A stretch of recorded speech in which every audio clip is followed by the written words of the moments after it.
Good evening, this is Akashvani Kohima. I'm Ningnin Hangsing with the evening bulletin. The headlines. Under the national initiative One Nation, One Team, One Agriculture, Viksit Krishi Sankalp Abhiyan in Nagaland makes historic impact. Two-day national seminar titled Border Dynamics in Northeast India, Challenges, Opportunities and Policy Imperatives begins in Kohima. Niuland District Administration imposes restriction on movement of heavy motor vehicles, and NECTAR Department of Science and Technology inaugurates Common Facility Center at New Chümoukedima village. Now the news in detail. Under the national initiative One Nation, One Team, One Agriculture, the Viksit Krishi Sankalp Abhiyan (VKSA) in Nagaland has made a historic impact by reaching over 1.03 lakh farmers across 1,039 villages. Launched on May 29, the campaign mobilized 58,370 men and 45,298 women farmers, spreading knowledge on improved technologies, climate-resilient practices, and government schemes. A release issued by Dr. Sandeep Deshmukh, Senior Scientist and Head ICA KVK Wokha and Nodal Officer Press and Media for VKSA Nagaland, said the initiative also empowered SHGs, FPOs and the rural youth.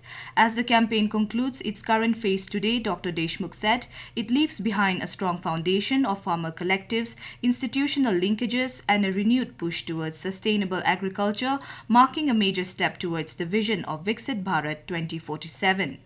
A two-day national seminar titled Border Dynamics in Northeast India, Challenges, Opportunities and Policy Imperatives began in Kohima, organized by Baptist Colleges, RDC and Nagaland University. Keynote speaker Sanjoy Hazarika, journalist and policy expert, emphasized unity in Naga society, trust building and respect for history amid ongoing political uncertainty and fragmentation. He highlighted community-led healing efforts, youth concerns including job appointments, illegal immigration, ILP in Dimapur and stalled Indo-Naga talks and frustrations over tax systems. Addressing Indo-Myanmar border issues, he urged stakeholder dialogue and smarter surveillance over physical fencing, warning of land loss and socio-cultural disruption. Hazarika stressed that trust and inclusive consultations are essential for sustainable policy solutions. While the political talks continue and people wait with or without hope, but with growing fatigue, it seems, for resolution of another political issues, if not another agreement, we should remember there are examples from here, from the Naga Hills, which go back decades and which are truly inspiring examples of how communities and people have addressed critical issues of confrontation and violence, anger and despair, hatred and division. The inaugural address was delivered by Vipralu Kesezie, chairman of the governing body, Baptist College, Kohima. Niuland District Administration has imposed restriction on movement of heavy motor vehicles with 3 axles having 10-wheelers from crossing Zubza-Atogoki Bridge in Niuland in the interest of public safety. The order stated that only single vehicle will be allowed to cross the Zubza Bridge at a time. Heavy motor vehicles with 2 axles having 6 wheels will be allowed to ply on the bridge, but the number of vehicles to cross the bridge will be restricted to 30 per day. Defaulters will be fined 10,000 rupees and will lead to seizure of the vehicle. The Northeast Center for Technology Application and Reach, NECTAR, Department of Science and Technology, Government of India, inaugurated a Common Facility Center, CFC, at New Chümoukedima village today. The event was graced by Donor Secretary Chanchal Kumar. The facility has been established under the Ministry of Donors PM Divine Scheme as part of the NECTAR Livelihood Improvement Project, a value chain on utilization of banana pseudostem for value-added products. NECTAR Director General Dr. Arun Kumar Sarma said the aim of the project is to create 250 organic certified clusters, including 20 in Nagaland, with capacity building of 250 master trainers and 25,000 trainee farmers. During the event, a memorandum of understanding between NECTAR and the Entrepreneurs Associate formalizing their collaboration for implementation and operation of the CFC. This is Akashvani Kohima giving you the news. For quick news update, follow us on our X handles AIR News Alerts and AIR_Kohima. You can also listen to this news bulletin on News on Air app and YouTube channel AIR News Kohima. Welcome back. You are listening to the evening news. India has undergone a decade of remarkable transformation driven by the principles of Seva, Sushasan and Garib Kalyan. Akashvani News Kohima brings you a special feature on government's efforts over the last 11 years across key sectors. Today we focus on the transformation of India's transport infrastructure.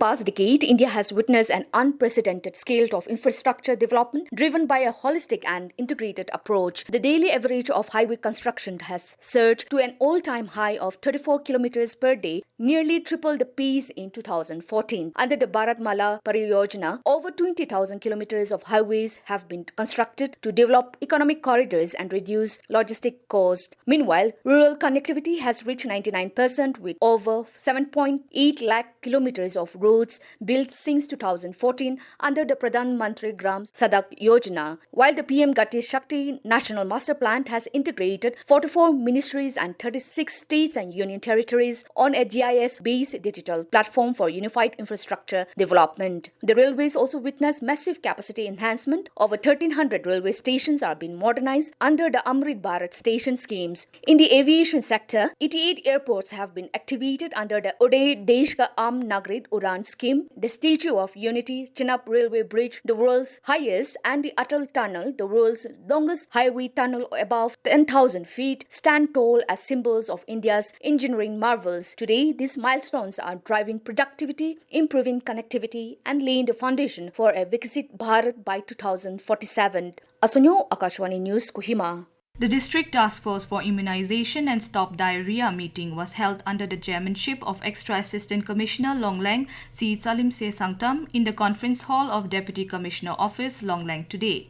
Chief Medical Officer Longlang Dr. Tia Sunab gave a briefing on immunization, diarrhea preventive measures and hygiene, encouraged everyone present to disseminate the awareness about diarrhea, usage of ORS and zinc tablets to the community.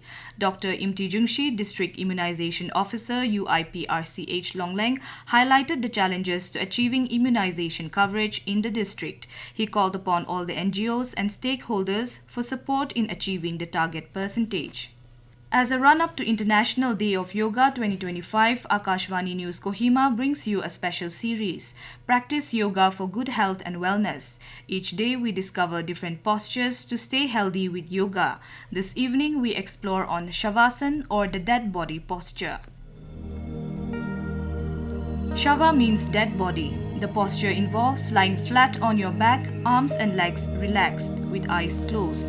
This helps to relieve all kinds of tensions and give rest to both body and mind. It relaxes the whole psychophysiological system.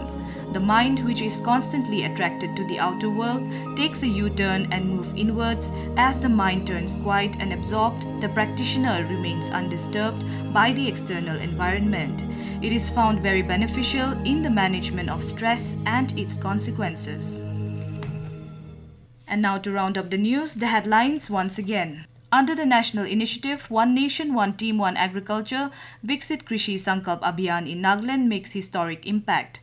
Two-day national seminar titled Border Dynamics in Northeast India, Challenges, Opportunities and Policy Imperatives begins in Kohima. Niuland District Administration imposes restriction on movement of heavy motor vehicles. And NECTAR Department of Science and Technology inaugurates Common Facility Center at New Chümoukedima village. That is all we have in this evening news bulletin. We will be back with the morning English news at 7:30 tomorrow. Have a pleasant night.